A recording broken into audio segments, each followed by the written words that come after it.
Bonjour à tous. Alors cet enregistrement, un peu comme le précédent, hein, il va doubler celui que vous aviez déjà, mais où le son ne fonctionnait pas, donc désolée.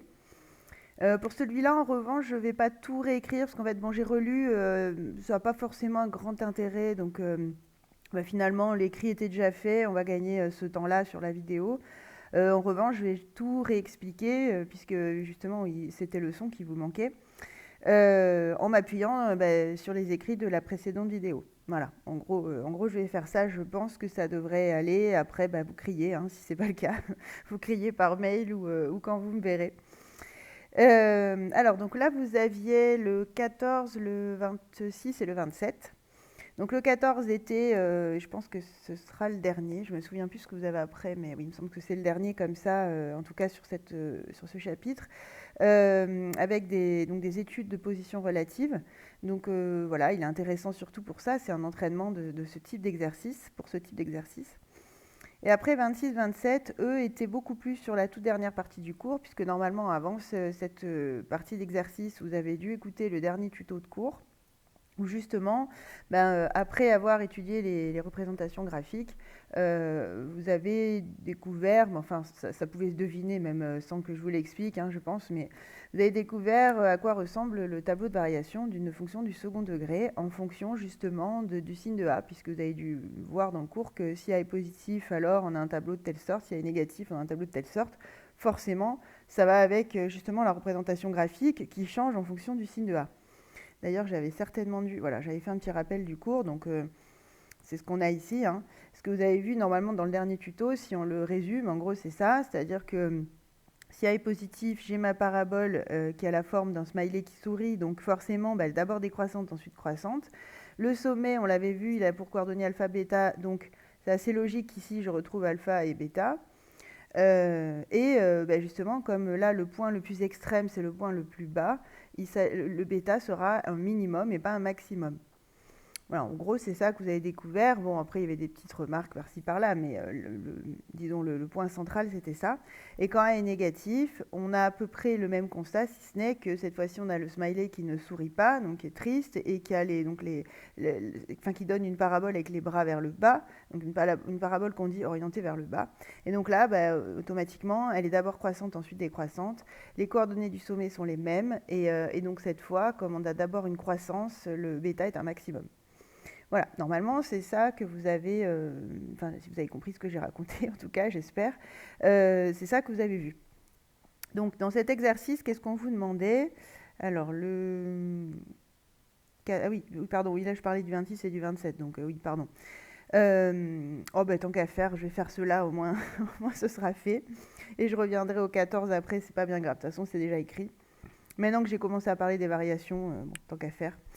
Alors justement, dans le 26, on vous donnait des, je vais les réafficher, voilà, on vous donnait des fonctions du second degré, toutes écrites d'une manière différente, hein, c'est-à-dire que ici, on a la forme canonique, ici, on a une forme, je vais le dire après, mais qui est à la fois canonique, à la fois développée.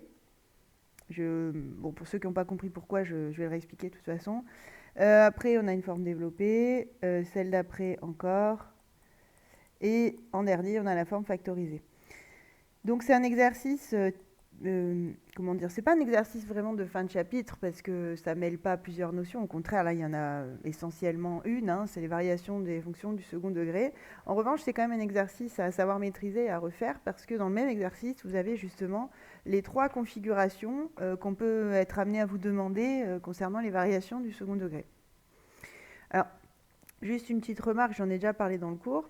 Cependant, pour les variations, on aura dans un chapitre qui va arriver très prochainement encore un autre outil qui peut-être vous plaira davantage. Enfin, on verra. C'est-à-dire que c'est un outil qui va marcher pas seulement pour le second degré, qui fonctionnera pour une majorité de fonctions. Et que du coup, peut-être vous préférerez parce qu'il sera un peu plus automatisé. Là, il faut se souvenir du cours sur le second degré. Donc là, vous êtes dedans. Alors, normalement, ça va. Mais c'est vrai qu'après, quand les chapitres vont changer, qu'on va avancer dans l'année, c'est pas dit. Enfin, j'espère que vous vous rappellerez de tout ça, évidemment. Mais si jamais vous ne vous en rappelez pas, en fait, vous verrez que on va développer aussi un outil qui finalement va être la démonstration de ce qu'on a vu là, qui permettra la démonstration de ce qu'on a vu là, et donc qui permettra de retrouver tout ça si jamais vous avez oublié. Voilà, bon, ça, c'est juste un aparté. J'y reviendrai très prochainement. Alors, donc, on y va. Donc, le premier, justement, c'est la forme canonique. Alors, c'est la situation la plus enviable, puisque vous avez bien compris que pour remplir votre tableau de variation, il vous faut alpha et bêta. Et donc, et le A, puisque le A vous permet aussi de savoir dans quel cas vous tombez. Donc, inévitablement, la forme la plus souhaitable, c'est la forme canonique qui vous donne ces trois choses-là sans effort. Donc, bon, là, parfait, hein, vous aviez déjà la forme canonique. On en déduit, c'est ce que j'ai fait en bleu là, on en déduit le A, le alpha, le bêta. Donc, je rappelle que la forme canonique, c'est A facteur de x moins alpha au carré plus bêta. Donc, le bêta, en gros, c'est ce qu'il y a après le carré, ou avant, hein, attention, c'est pas toujours dans le bon ordre, mais en tout cas, c'est ce qui n'est pas rattaché au carré. Le A, c'est ce qui est collé au carré, et le alpha, c'est ce qui est à l'intérieur, mais on fait attention, puisque c'est ce qui est après le moins. Donc en gros, on change le signe par rapport à ce qu'on a au départ. Donc là, j'avais x moins 7, alpha, c'est 7.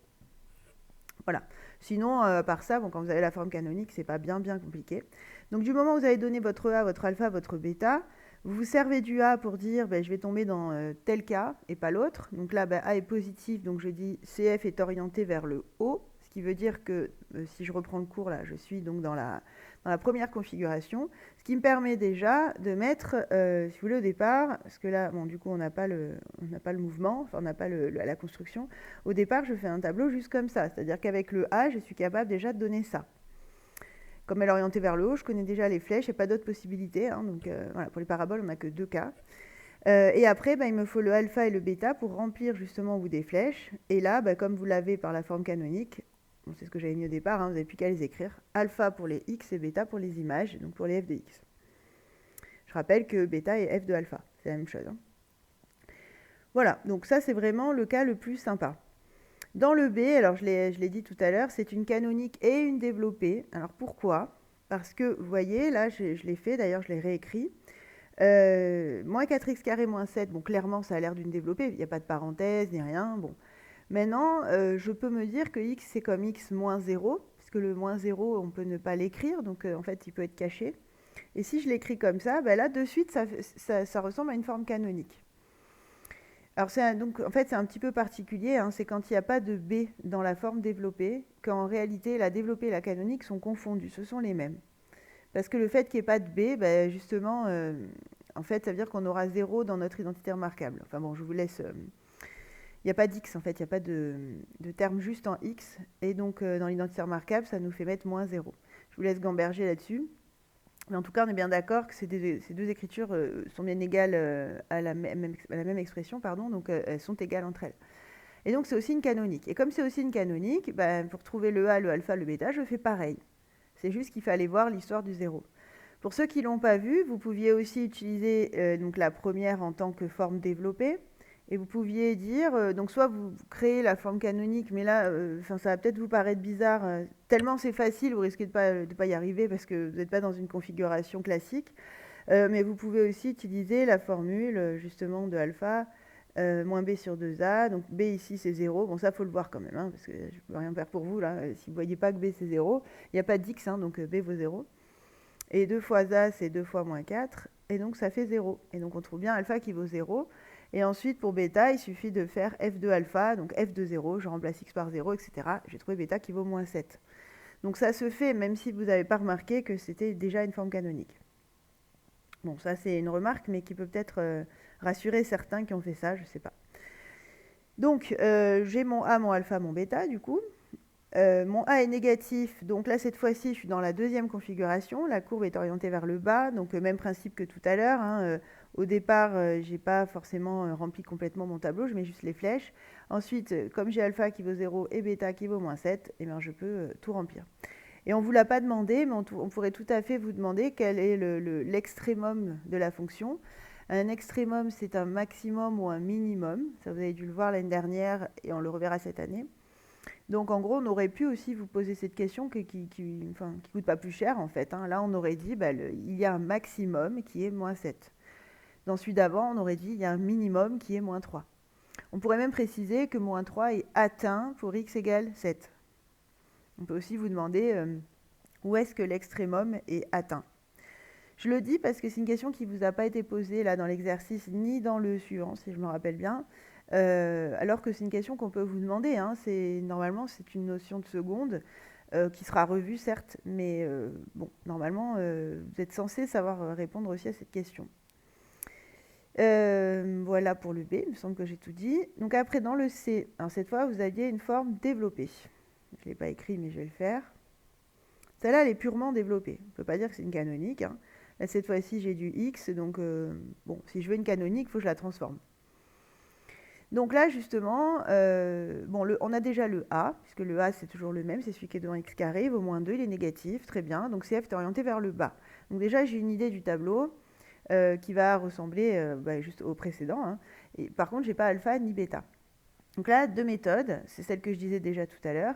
Soit je construis ma forme canonique, donc vous voyez, je l'ai refait là.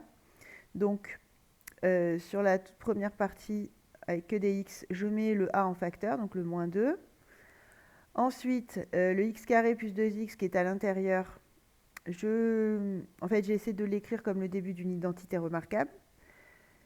Et pour ça, rappelez-vous, hein, on avait dit on prend la moitié du coefficient qui est devant x, donc x plus parce qu'il y avait un plus, et 1 parce que c'est la moitié de 2. Donc x plus 1 au carré, si je le développe, ça fait x carré plus 2x plus 1 au carré. Et justement, ce plus 1 au carré étant trop, donc c'est pour ça que, là je réexplique encore, hein, bon, normalement, j'ai déjà fait 50 fois hein, d'expliquer ça, mais bon, je le réexplique pour les quelques-uns qui en ont besoin. Donc j'enlève ce moins 1 au carré qui est en trop justement par rapport à ce que j'avais au départ pour que ça reste égal. Le plus 7, bien sûr, je n'oublie pas de le réécrire. Et ensuite, je vais distribuer mon moins 2 à toutes les parties là, qui sont dans la parenthèse. Donc ça va me faire moins 2 fois x plus 1 au carré. Et moins 2 fois moins 1, c'est-à-dire plus 2. Et toujours mon plus 7. Et après, plus 2 plus 7, ça donne plus 9. Pardon. Donc là, avec ça, j'ai ma forme canonique. J'ai donc mon A, mon alpha, mon bêta. A vaut moins 2, alpha vaut moins 1, puisque j'avais plus 1 dans la parenthèse, et bêta vaut plus 9, c'est-à-dire 9. Donc là, bon, mathématiquement, c'est inattaquable, hein, vous avez démontré votre forme canonique, etc. Donc, bon, aucun souci. Après, la méthode 2, elle est tout à fait acceptable aussi. Elle est moins jolie parce qu'en fait, on n'a pas la démonstration, on s'appuie sur des formules toutes faites, mais néanmoins, voilà, ceux qui préfèrent celle-là, il n'y a pas de souci, vous aurez les points aussi. Donc celle-là, elle consiste en quoi? Elle consiste en le fait de connaître les formules pour alpha et bêta, surtout alpha. Donc alpha, c'est moins b sur 2a. Du coup, là, sachant que b, c'était moins 4, moins b, c'est 4. Et 2a, c'est 2 fois moins 2, donc c'est moins 4. Donc je retrouve alpha qui vaut moins 1, c'est bien ce que j'avais dans ma forme canonique. Et bêta, il y a deux façons. Soit vous vous rappelez que c'est f de alpha. C'est peut-être le plus simple hein, pour vous, pour ceux qui ont du mal avec les formules. Parce que bon, ça, on l'a quand même répété x fois. Et dans ce cas-là, vous faites f de moins 1, donc vous remplacez x par moins 1. Soit vous rappelez que bêta, c'est moins delta sur 4a. Alors là, j'avais pris ce parti-là, j'avais fait ça. Bon, c'est pas forcément le plus simple. Voilà, donc après, faut se rappeler que delta, c'est b carré moins 4ac. Donc, vous faites le calcul. Hein, c'est souvent source d'erreur, hein, cette formule-là, parce que ce moins qui est devant, il vous gêne parfois. Enfin bon. Donc, parce qu'en fait, en réalité, c'est comme s'il y avait des parenthèses ici. Hein, donc, faites bien attention. Mais bon, si ça ne vous gêne pas, c'est une possibilité. Et ceux qui préfèrent faire f de alpha, ici, on aurait fait f de moins 1, c'est-à-dire que je remplace x par moins 1, donc moins 2 fois moins 1 au carré, moins 4 fois moins 1 plus 7. Voilà. Et donc je calcule, ça fait moins 2 plus 4 plus 7, autrement dit 9. Donc ça, c'est à mon avis plus efficace. J'avais choisi moins delta sur 4a, certainement pour montrer justement que ce n'était pas forcément le plus simple. Voilà. Donc, deux façons, mais en tout cas, il faut trouver alpha et bêta. Après, quand j'ai alpha et bêta, je remplis mon tableau, sachant que A est négatif, j'ai le sens des flèches, et après, je mets donc alpha et bêta aux extrémités. Bon, ce qui nous amène au D. Alors, où je l'ai mis le D? Il n'est pas là, pardon. Où j'ai mis ma question D? Elle est là, voilà. Donc, le D, c'était encore une forme développée.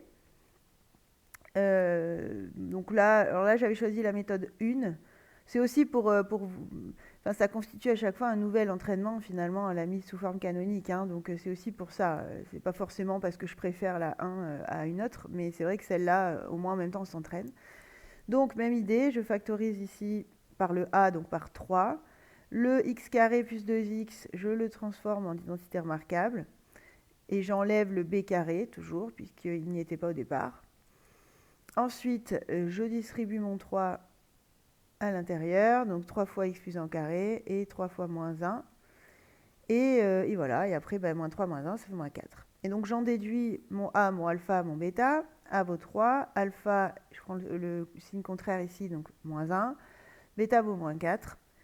A est positif. Vous voyez qu'à chaque fois en rouge, j'ai écrit, je l'ai mis en rouge parce que souvent vous me l'oubliez, c'est ce que je disais dans la précédente vidéo, enfin que vous n'entendiez pas, mais bon. C'est que souvent cette partie-là, vous l'occultez. En fait, enfin je n'ai pas encore vu ce que vous faisiez, mais j'imagine que c'est à peu près pareil que les générations précédentes. Et c'est vrai qu'en général, cette phrase-là, elle n'y est pas. Et donc, la justification des flèches, du pourquoi j'ai choisi d'abord croissant ou d'abord décroissant, on l'a pas. Et donc, il manque un petit morceau de la réponse. Ça fait partie vraiment de ce qu'il faut dire. J'utilise le A pour connaître le sens des flèches et j'utilise le alpha bêta pour compléter mon tableau. Il y a vraiment les deux étapes. Voilà pour le D. Après, ce qui va être intéressant, c'est le E, parce que le E, il était factorisé. Je l'ai fait à côté. Voilà, donc là, on a une forme factorisée. Alors, là, il y a plusieurs façons de faire. Enfin, il y en a plein même, en fait. Comme c'est déjà sous forme factorisée, vous pouvez facilement trouver les racines, par exemple. Donc, vous pouvez passer par là.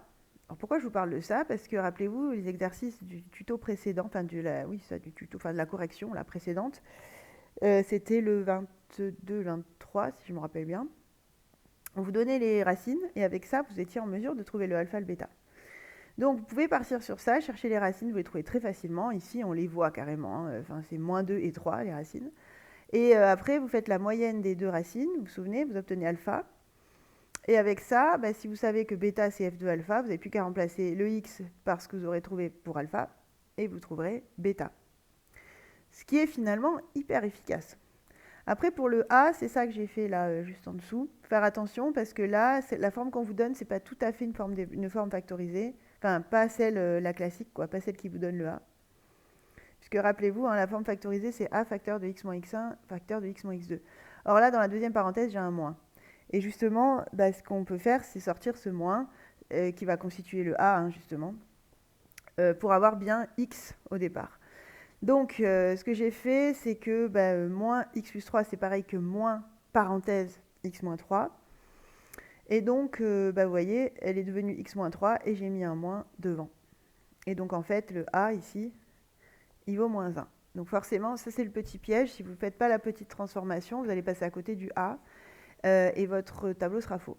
Voilà. Donc, si vous vous basez sur la forme factorisée, faites bien attention à ce qu'elle soit factorisée avec le A en facteur pour que vous l'ayez, tout simplement, que vous ne vous trompiez pas dans les flèches du tableau. Parce que bon, c'est quand même important. Voilà, donc ça, c'est une manière de faire en passant par les racines. C'est à mon sens la plus rapide. En revanche, il faut y penser. Voilà, donc bon. D'ailleurs, vous voyez que je n'avais pas pris le parti de le corriger comme ça parce que je me suis doutée que la plupart d'entre vous ne l'avaient pas fait comme ça. Mais sachez que c'est une manière qui fonctionne et qui est, je pense, la plus rapide. Peut-être que je l'ai fait à côté. Ah oui, je l'ai fait à côté. Ah ben voilà, je ne me souvenais plus. Voilà, vous voyez, là, j'ai cherché donc les deux racines.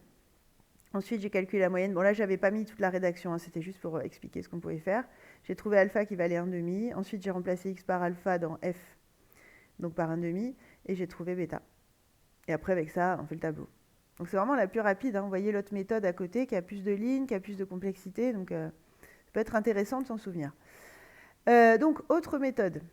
Comme avec la forme factorisée, si vous ne pensez pas utiliser les racines, c'est inutilisable, puisque vous n'avez pas alpha et bêta. Donc, on développe. Ça, c'est une autre méthode possible. On développe, on arrive à ça. Ici, j'ai la forme développée. À partir de là, c'est comme les questions C et D.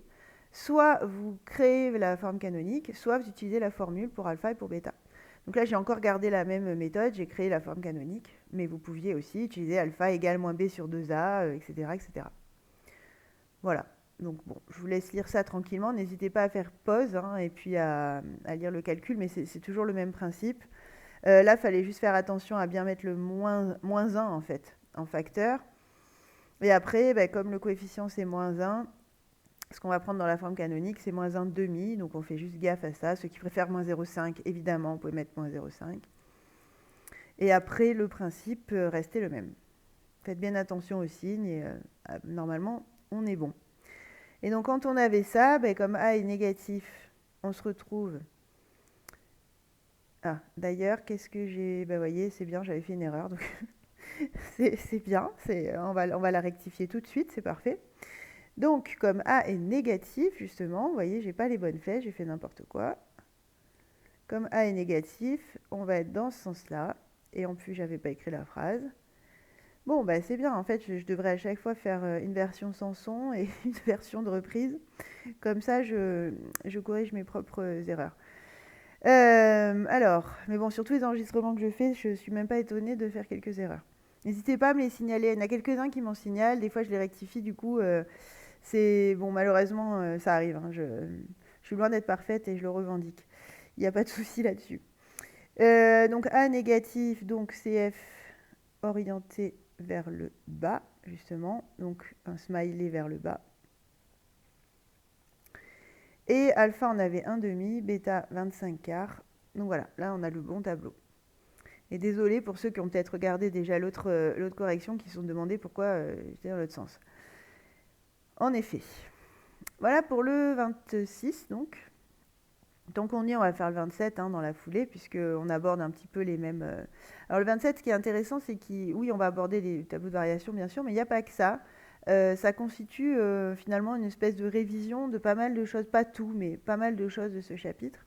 Donc c'est intéressant. Une révision en fait de la deuxième partie. Pas la partie avec les inéquations, plutôt la partie avec les représentations graphiques et tout ça. Donc c'est un exercice qui est quand même intéressant pour l'entraînement. Donc on vous donnait une fonction du second degré écrite sous sa forme développée. On vous demandait déjà de déterminer la forme canonique. Donc là, toujours le même principe. Soit vous la constituez, enfin vous la construisez plutôt à la main, avec une factorisation, une identité remarquable. Soit vous utilisez alpha égale moins b sur 2a, bêta c'est f de alpha. Et ensuite, vous en déduisez que, faut pas oublier la conclusion par contre, que f de x c'est a fois x moins alpha carré plus bêta, et vous remplacez tous les paramètres, donc le a, le alpha, le bêta, par leur valeur. Voilà, vous pouvez faire ça. Ou bien, donc la construction, comme je disais, de la forme canonique. Donc là, même idée, je factorise par a, donc par 2. Ensuite, je prends la moitié du coefficient, donc x moins 3 au carré, j'enlève le b carré, je distribue mon 2, et voilà, j'arrive à 2 facteurs d'x moins 3 au carré moins 25. Donc on dispose pour cette fonction-là de la forme développée et de la forme canonique. Et on vous demande justement d'en déduire l'axe de symétrie, le sommet. Donc ça, rappelez-vous, c'est ce qu'on a fait dans la correction précédente, dans le 26, le 27. Oui, c'est ça, j'ai menti l'autre. Non, c'était ça, 26 et 27, peut-être le 10 aussi, je ne me souviens plus. Mais en tout cas, voilà, c'est des choses que vous avez déjà faites. Normalement, vous vous souvenez qu'il suffit d'avoir alpha et bêta. Ah ça tombe bien, dans la forme canonique. Donc ça va être assez vite plié finalement, cette histoire. Grâce à la forme canonique, je déduis que a égale 2, alpha égale 3, bêta égale moins 25. Donc j'ai mon axe de symétrie qui est x égale alpha, donc x égale 3. D'équation, attention. Le sommet, il a pour coordonnées alpha, bêta, donc ici 3 et moins 25. Et on a répondu à la A. La B, c'est le tableau de variation, on vient de le faire. Pareil, il nous faut le A, le alpha, le bêta. On a tout. A est positif, donc CF est orienté vers le haut. Donc j'ai les flèches et j'ai alpha, bêta qui me permettent de compléter le tableau. Donc normalement, si vous n'êtes pas trompé dans la forme canonique, pas de complications sur la question 2. La question 3 qu'on a rencontrée, je crois que c'était justement dans les dernières corrections, là, je ne sais plus si c'était le 10 ou le 20. Enfin, oui, si, c'était le 10 dans l'histoire des halles. Déterminer les coordonnées des points d'intersection de P avec les axes du repère. Donc on va avoir du coup intersection avec l'axe des ordonnées, pas plus, puisqu'on ne peut pas avoir plusieurs images pour 0. En revanche, on aura soit 0, soit 1, soit 2 intersections avec l'axe des abscisses, qui correspondent aux racines. Je ne sais plus si j'ai fait un schéma ou pas. Oui, j'en ai fait un. Voilà. Donc là, on sait que A est positif, on connaît l'allure de la courbe hein, avec le tableau de variation. Donc j'avais fait une courbe qui correspondait à peu près. Bon, après, je n'ai pas fait forcément une échelle très réfléchie ni rien, mais c'était pour avoir un schéma, une idée. Une figure, disons. Voilà, donc on cherche en gros les coordonnées du point jaune ici et les coordonnées des points, ils étaient quoi? Ils étaient rouges, d'après ce que je vois, qui sont les intersections avec les abscisses. Donc on en cherche 3. Sachant qu'au niveau des abscisses, on est à y égale 0. Donc les points qui sont en rouge, on sait déjà que leur y, leur ordonnée vaut 0. Et le point en jaune, il est sur l'axe des ordonnées, donc on sait qu'on est à x égale 0. Donc lui, son x, on le connaît déjà aussi. Donc finalement, il ne reste pas tant de choses que ça à chercher. Alors d'abord, j'avais fait avec l'axe des ordonnées, donc le point jaune. Avec l'axe des ordonnées, c'est assez simple. C'est ce qu'on avait vu justement pour les halles. Hein. C'était le point de, comment il disait, là je ne sais plus, le point d'attache ou de soutien, ou je ne sais plus comment, enfin il disait, mais bon, ça correspondait au point d'intersection avec l'axe des ordonnées. Il suffit de calculer l'image de 0. Donc si je calcule l'image de 0, je vais savoir à quelle hauteur je suis au niveau 0. Bon, là je calcule l'image de 0, rien d'extraordinaire. J'emplace x par 0, je trouve moins 7. Je trouve bêta. Non, je trouve c, pardon, pas bêta. Je trouve le petit c, comme toujours, puisque le a et le b vont s'annuler du fait que j'ai 0 pour x, et donc je trouve le c. Moins 7, ce qui veut dire que le point qui est là, c'est a de coordonnées 0, moins 7. Voilà. Ensuite, avec l'axe des abscisses, là, il faut juste bien comprendre qu'il s'agit de résoudre f de x égale 0, puisqu'on cherche les nombres tels que leurs images par f valent 0. C'est-à-dire qu'on cherche les racines, en fait, de la fonction. Ça, c'est pas la première fois qu'on le voit. Et les racines, vous les obtenez avec delta, etc., etc. Donc là, ça donnait des choses pas très très belles, mais bon, c'est comme ça. Donc je vous laisse lire ça tranquillement. On trouve delta qui vaut 200 et on a donc nos deux racines. Donc là, j'ai x1, là, j'ai x2. Et du coup, les points, là, je les avais appelés b de coordonnées x1, 0 et c de coordonnées x2, 0. Voilà pour donc la fin de cet exercice. Vous voyez, là, je l'ai mis là. Bon, j'avais fait l'effort de réécrire les valeurs, mais bon, elles sont clairement pas belles. C'est pas grave. Tous les exercices ne sont pas forcément pensés pour retomber sur des entiers non plus. Parce que c'est vrai qu'après, du coup, quand vous ne tombez pas sur des entiers, vous doutez de vous, mais ça arrive dans la réalité. On est loin d'avoir que des entiers d'ailleurs. On tombe assez rarement sur des entiers. Donc, il nous reste le 14 sur ce. Le 14 qui, lui, n'a pas grand-chose à voir avec la toute fin du cours. Là, c'était plutôt sur les positions relatives. Alors, attendez, je me suis perdue dans ma propre feuille. Le 14, il est là. Voilà. Donc, dans le 14, c'est un exercice type aussi, mais pas... Enfin, il y a assez peu de notions dedans, finalement. Dedans, vous avez intersection entre deux courbes et position relative de deux courbes. Qui vont utiliser pour la résolution du second degré. En gros, c'est ça l'idée. Cependant, c'est un bon exercice, c'est un bon entraînement. Donc, on vous donne une fonction, enfin deux fonctions, une du second degré, une du premier. Donc forcément, on en a une qui est représentée par une parabole, f, qui est la bleue, et une qui est représentée par une droite, pour le premier degré, qui est la rouge. Et on vous demande de lire graphiquement une solution de l'équation f de x égale g de x. On dit bien une. Parce qu'en réalité, il n'y en a peut-être pas qu'une. Sauf que sur le dessin qu'on vous a fait, sur la figure qu'on vous propose, on n'en voit qu'une. Donc f de x égale g de x, ça va arriver quand les deux fonctions donnent la même image, c'est-à-dire pour un même x, c'est-à-dire quand les courbes vont se rencontrer en fait. Puisque voilà, donc c'est ici, c'est le point que j'avais mis en rose ici. Puisque justement là pour l'antécédent 1, que je sois sur la rouge ou sur la bleue, j'obtiens une image qui vaut 6. Donc automatiquement ça vous fait un point commun entre les deux courbes et donc un point d'intersection. Donc là graphiquement il semblerait qu'une solution ce soit 1. Parce que les solutions ça se lit sur l'axe des x. Donc une solution ça serait 1. Voilà, on lit ce que j'avais mis ici, on lit x égale 1.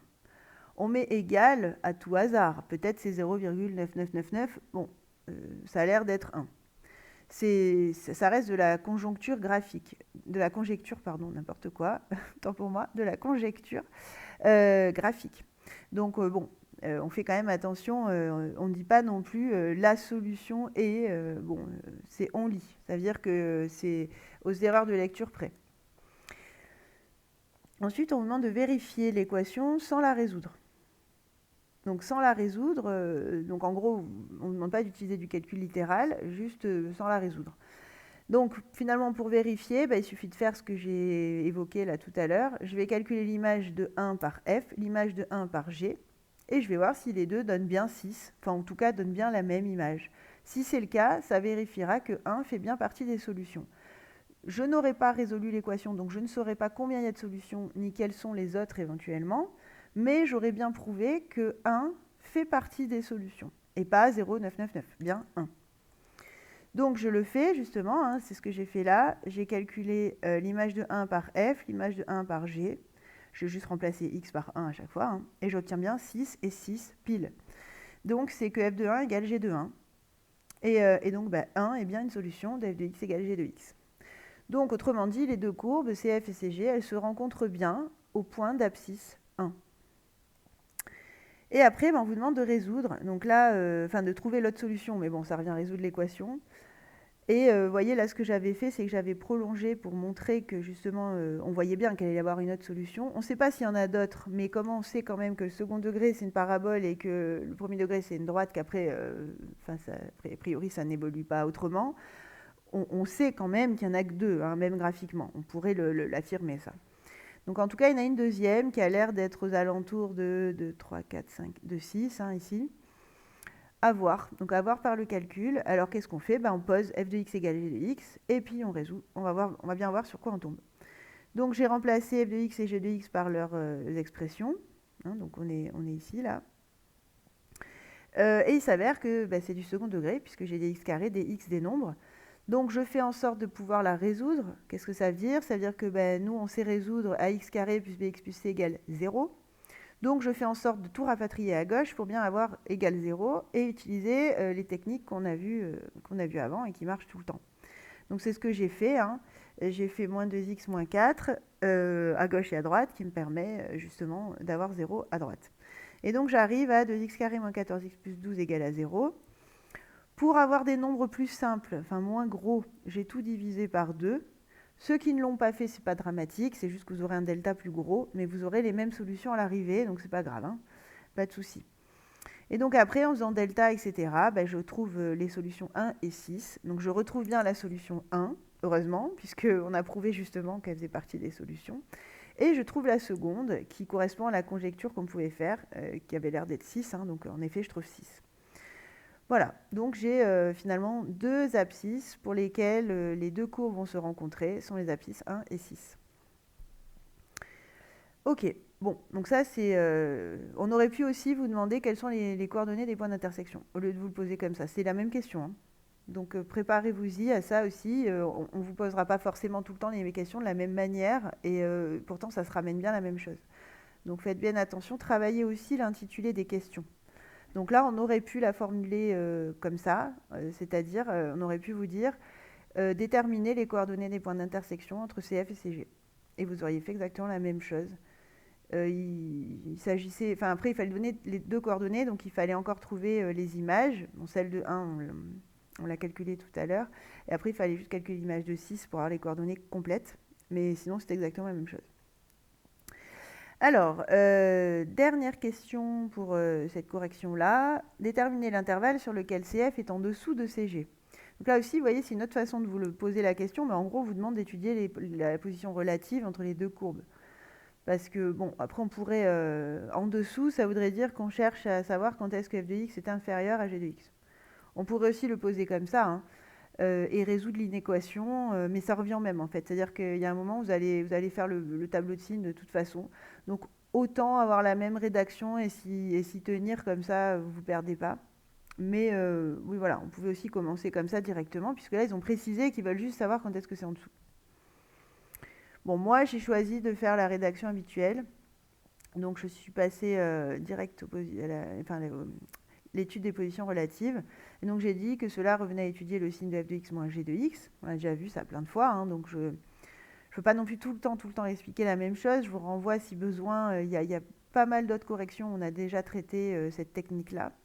Donc on calcule f de x moins g de x et on va étudier le signe de ça. Bon là, c'est pas très difficile. Quand je fais f de x moins g de x, justement, je retrouve ce qu'on avait fait là, puisqu'en fait, ce qu'on a fait là, c'est exactement g de x, f de x moins g de x. En réalité, quand on fait moins 2x moins 4, on fait moins g de x. Donc on retrouve 2x carré moins 14x plus 12. Ce qui fait que les racines, j'ai pas besoin de les calculer, puisque je les ai déjà trouvées, c'était 1 et 6. Même si là, j'ai divisé par 2, ça ne change pas les racines quand vous divisez toute l'équation par un même nombre. Donc c'est pour ça que je n'ai pas recalculé les racines, je sais déjà que c'est 1 et 6. Après, j'ai fait mon tableau de signes en utilisant le cours. Là, pour le coup, c'est vraiment ce cours-là. Je mets le signe de A à l'extérieur des zéros, donc j'ai le plus ici, après j'alterne. Et après, on me demande justement sur quel intervalle CF est en dessous de CG, c'est-à-dire sur quel intervalle f de x moins g de x est négatif, puisque pour que CF soit en dessous, il faut que f de x soit plus petit, donc ça ferait f de x moins g de x négatif. Et du coup, j'ai qu'un intervalle possible, c'est celui que j'ai entouré en bleu, entre 1 et 6. Et comme on ne me précise pas strictement en dessous, j'ai fermé les intervalles, les crochets quoi. Maintenant, ceux qui ont ouvert, c'est pas très grave non plus, puisque ça aussi, je le disais dans une précédente correction. En réalité, on chipote un peu, quoi, parce que dans la question, de toute façon, c'est très rare qu'on vous le précise. Donc, quand on dit en dessous, ça veut dire, ça peut vouloir dire strictement ou pas, en fait. Donc, faites un peu à votre guise. Moi, en général, je ferme parce que je me dis, si on n'a pas dit strictement, c'est qu'on accepte aussi que ça se rencontre. Donc je fais le plus large possible. Mais bon, voilà, ceux qui ouvrent, c'est pas considéré comme faux non plus, dans la mesure où on n'est pas très précis là-dessus. Voilà, bon, j'espère que c'est plus clair avec le son. J'ai peut-être été un peu plus vite que d'habitude, forcément, sur certains points. N'hésitez pas à réécouter les parties qui vous posent problème, à faire pause, parce que c'est vrai que bon là comme c'était déjà écrit, c'était aussi le but, c'était peut-être de ne pas faire trop traîner en longueur la vidéo non plus, vu que là j'avais cet avantage-là. Mais bon, ne prenez pas peur, a priori je vous ai quand même tout dit, donc s'il le faut, ralentissez simplement la cadence et ça devrait aller. Voilà. Bon, bon courage et j'espère que cette fois tout va bien passer jusqu'à vous, tout va bien arriver jusqu'à vous. À bientôt.